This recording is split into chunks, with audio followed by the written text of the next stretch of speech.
All right, hi everyone. My name is Dean Consini. I'm here with my mom and community member to conduct the climate change interview. So could you please introduce yourself and tell us where you live? Hi, I'm Anita Consini, and I live in Madison, Wisconsin. So in your local environment, could you talk about the changes that you may have noticed over the past several years? For example, this could be changing weather, temperature, seasons, plants and animals, anything like that. Yeah, so the thing I've noticed the most is the inconsistency in the seasons. I grew up mostly in Wisconsin, and I remember pretty consistent winters. And in the last, I would say 10 years, 5 to 10 years that I've been living in Madison, I've been in Madison for 20 years.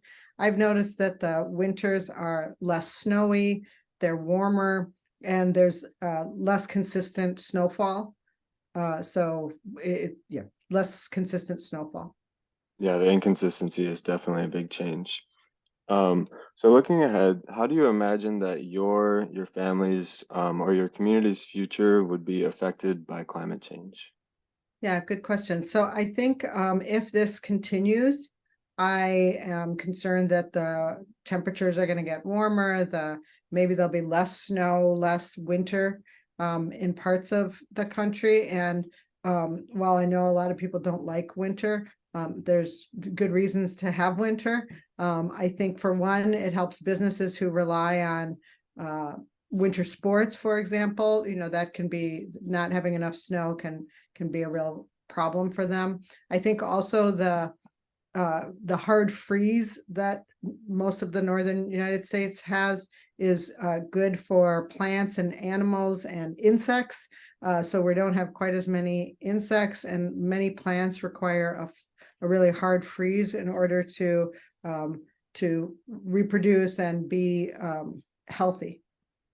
Yeah, definitely. It's a very delicate ecosystem, and I like how you also highlight the economic impacts as well. So how do you feel about climate change? Could you describe your emotional responses to climate change as you think about yourself, your family, and your community? Yeah, I try not to think about it too deeply because I find it pretty saddening to think that the change that I feel like I'm already seeing changes, and I expected the climate change to be much slower. And so, if I really think about it, I become pretty sad, and I will say not optimistic. And that's yeah, so those are my emotions when I think about it. And I would also say frustrated that I hear of people not taking it seriously, or people not um, doing things that could potentially make a difference.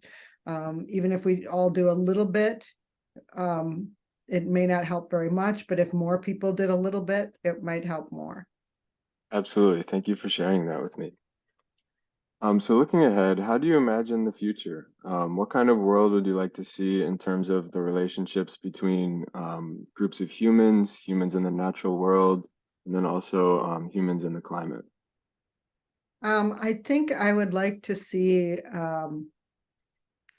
I guess a more natural, or I would like to see a more appreciation of nature than many people have now. I think that uh, many countries really have a very um, some countries have a good relationship with the natural world. I think of places where there is a lot of green space, or there's a lot of untouched areas. So that could be Africa, or maybe places like Australia or New Zealand. And then there are other places and large cities where people don't see green, don't see nature. And I think I would like to see a better appreciation for nature, knowing about having more people know about green spaces, more people know about nature, more people know about birds or animals, and realize that the interactions with the natural world are important, even if you don't think they are on your day-to-day basis. No, absolutely. I think awareness is very key to this. Thank you for contrasting just the attitudes. in different places as well. So I'll thank you for your time today. It's great to talk to you about climate change. Do you have anything else to add? No, thank you. It's nice to be able to talk about it.